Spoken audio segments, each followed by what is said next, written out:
Hey, this is a horrible and awful video, but people really want to know on how I'm trying to get my Arabesque back. One, excuse the fact that I'm on my balcony, and two, I look crazy. Okay, so I start with like warming up my back. I already had stretched out my hip flexors and did not stretch out my hamstrings or my quad, but cool. So I like to, when I warm up my back and core, I really do like to have like a lot of flexion in my back. So I do a lot of like twisting. I'm in the biscuit foot club, so I have to really be mindful about the shape of my foot. I think I was checking to see if it was recording. Okay. Super trashy that you can see my underwear. Sorry about that. Oh, I fixed it. Thank goodness. Okay, good. So stretching out my back, good stuff. Um, Wow, that's really bad. Okay, more flexion just because I'm really obsessive about it. Super great. Okay, so I start in parallel and I go to coupe and passe, slightly leaning forward. I don't know if you can tell. You're supposed to be directly behind your spine, but my back was messed up. Okay, well, that was like super fast. Super great, David. This is like not helpful. Okay, excuse my fat hanging out of my shirt. Okay. So basically, I start in parallel and I really try to focus on pulling the backs of my legs together. I gave myself more space because my back has been super irritated. As you can see, this time, like I'm completely hunched forward. That is basically all is the best, my friends. Hopefully I correct it. Okay, yeah, good stuff. I correct it. Okay, so, and then I hold it in plie because I'm really trying to get the back of my supporting leg spiraling forward. Um, if that makes any sense. This is really hard to do. Hold on. Okay, so apparently I'm gonna have to like loop this, or I need to figure out how to do these video blogs. They're really difficult. So, yeah, you want to keep the back of your supporting leg as pulled forward as possible. I'm just fat, so it doesn't look really appealing. Okay, I'm not like super fat. I'm just like overweight and not ballet skinny. But so another thing that I really like about this exercise is that it actually really opens up my hips as well as keeping no pressure in my back, trying to achieve like my arabesque line. Again, try to be directly behind your spine. When you're in parallel and you start rotating, you're automatically in perfect turnout. So you actually don't have to worry about holding your turnout, which is nice. Okay, so now you can see like my upper back because I like recorded it. I'm really trying to open up my hip just in parallel just because this is the side that I had hip surgery on. Um, so as you can see, my core wasn't engaged as tight as it could have been, and I fixed it, thank the Lord. Um, Sorry that I'm slamming my fifth. I'm also on like concrete, so I can't like work the floor. I'm also just really bad at this video blogging. Okay, so going again, stretching out my back, keeping the pressure off, going on to the other side.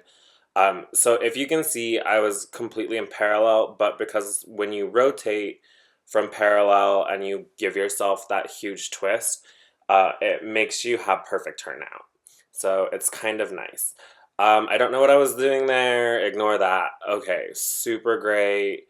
Okay, so I don't know what I'm doing here. Ignore all of that. Maybe I'm trying to think of like another way to explain this. Okay, yeah, I've come up with a better idea. Okay, excuse my dirty feet. Again, sorry, it's gross. Okay, so if you can see, I'm really trying to just shape the foot because again, I'm in the super biscuity foot club. So when I shape my feet, I really like to actually cross over as if I'm doing like sur le coup de pied, like, yeah. So if you can see the whole like stay in parallel factor, yeah, I have really biscuity feet, people. I'm sorry. Um, it's just something I've always battled. That's why I use my foot stretcher. So I really like to try to overcross it because I have to be really mindful of the shape of my feet, excuse how dirty my feet are from doing this exercise. Sickled. Sickled. I, oh God. I will try to make it a thing. So if you can see, you want to try to stay on your standing leg. Apparently, I was not. This time I am.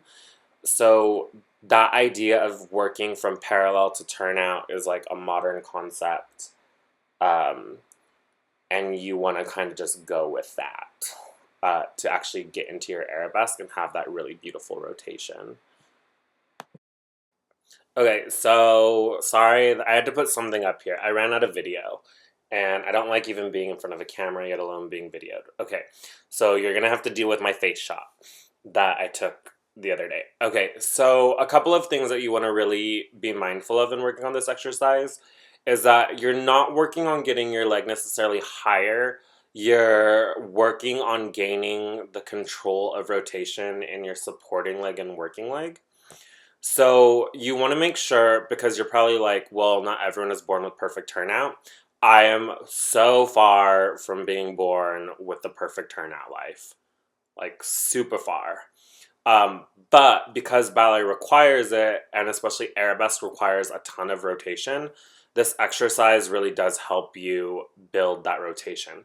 If you can't rotate all the way back to being perpendicular or parallel against the bar, you don't have to, because right now you're just working on your hips being able to rotate into the position that you want them to be in.